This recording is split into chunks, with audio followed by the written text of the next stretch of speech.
Domingo Greci, padre, cura. ¿Vos ¿Cómo te gusta que digan cura? Mucha gente me llama Domingo directamente. Yo hay un chiste es que soy el cura Domingo, que no me confundan con Domingo Cura. ¿Sabes por qué te pregunto esto? ¿Cuál era la relación de ustedes, el movimiento de sacerdotes del tercer mundo, del cual hablaste, con la jerarquía eclesiástica? Tuvimos unos pocos que nos acompañaron, muchos que no sabían cómo tratarnos porque conocían que éramos buenos curas, en lo que significa para los obispos ser buen cura, y hubo un grupo muy anti nosotros, a tal punto que nos quisieron sancionar y condenar como herejes, con documentos, etcétera. Así que nuestra relación fue más o menos. Habrá contradicción entre el evangelio o la misión sacerdotal con la ideología política y con la práctica política. No tendría que haberla. La práctica política, si te digo una definición que han dicho los papas, la política es el acto más grande de caridad porque atiende al bien común, a las necesidades y a la dignidad de todas las personas. Así que es noble por sí misma la política. Y eso brota de este amor universal. Más evangélico que eso no hay. Ahora después, cómo eso se traduce y se lleva adelante y quiénes lo llevan, eso es otra cosa. Pero no hay contradicción entre fe y política. Hay intentos hoy mismo, en la actualidad, de disociar eso. En algún momento, desde la política al movimiento sacerdote del tercer mundo, y en la figura de Carlos y de todos ustedes, pero hoy hablamos de Carlos, se lo reivindicó desde la política, ¿no? Con su rol de dirigente, militante, social, eh, formador de cuadros políticos, como alejado de la iglesia. Y por el otro lado, y hoy lo vemos con fuerza, un intento de decir, no, no, este es un hombre de la iglesia. ¿Cómo es ese juego? No, mirá, él personalmente, en lo que llamamos su actuación pública, más que política, que se derivaba en lo político, él siempre insistió en que lo hacía como un hombre que seguía a Jesucristo dentro de la iglesia. No va a encontrar en él nada que muestre esa diferenciación. ¿Que él era más político que cura? No, era un cura que hacía política, pero como cura, como todo el movimiento.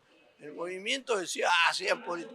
Bueno, lo terrible de esto, si vos querés que se me ocurre ahora, es que muchos niegan que Carlos haya muerto y entregado su vida por amor al prójimo. Dice, no, lo mataron porque hacía política. Se metió entre las balas de dos bandos y lo mataron. Y que es algo que en esa época, bueno, hoy también, pero en esa época con mucha fuerza, no era un caso aislado y no era una situación que se vivía en Argentina. Nos podemos venir desde bien arriba, desde Arnulfo Romero, pasando por varios, ¿no? Hasta llegar acá. ¿Decís de parte de miembros de la iglesia o en general?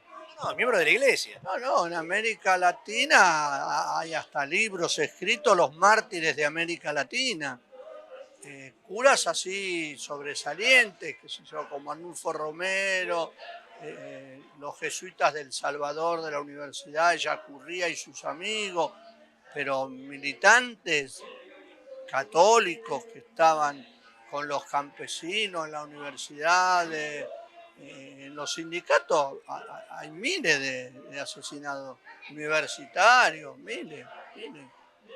¿Y cómo se interpreta desde aquella historia cómo se interpreta, cómo se vive, desde aquella historia de lo que fue el movimiento de sacerdotes, del que vos formaste parte, la llegada de un hombre como Bergoglio, como Jorge Bergoglio, a ser Francisco, a ser Papa.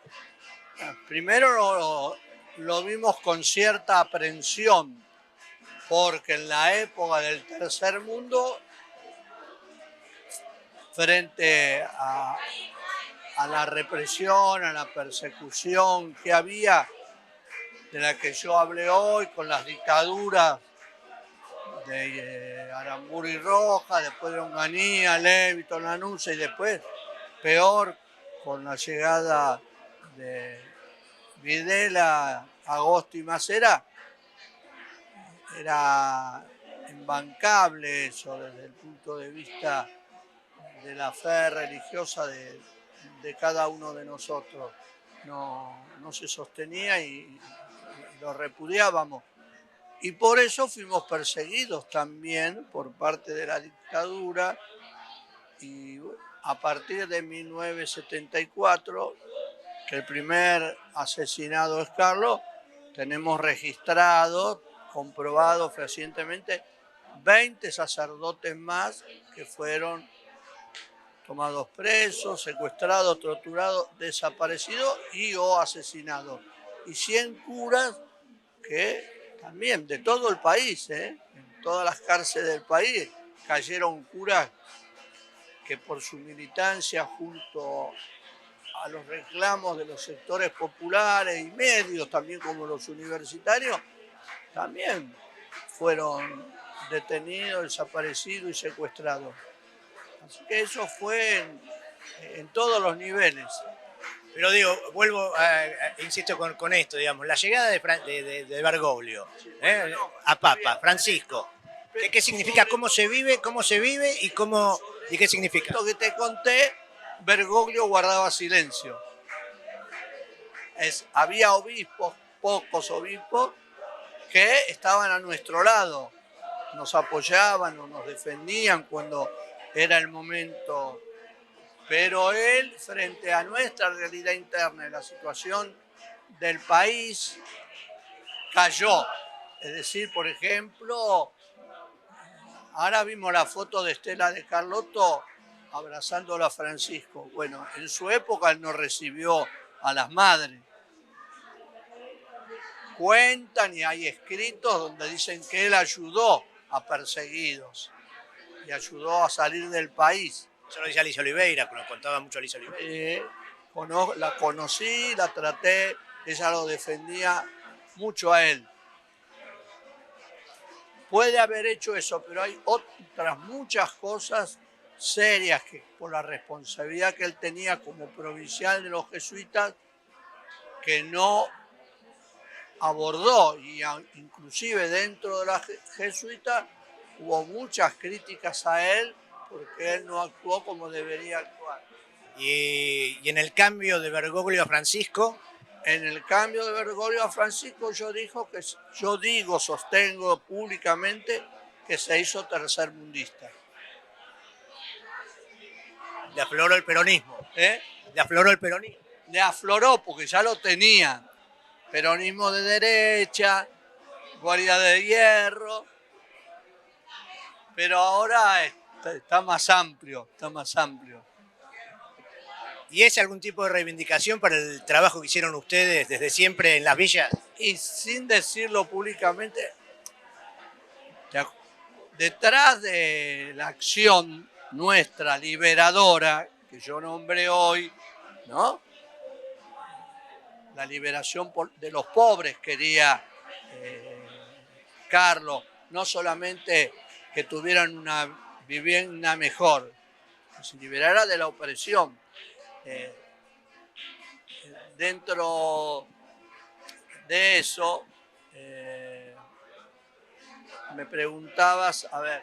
No, digo que la llegada de Francisco, tener un Francisco ahí, si es un modo de reivindicación para el trabajo que ustedes hicieron históricamente en las villas. No, detrás de todas esas acciones que hacíamos liberadoras, había lo que se llamó la teología de la liberación, a la cual tenía muchos reparos Francisco y muchos obispos, cuando él es nombrado papa, recibe a varios teólogos de la liberación y los abraza.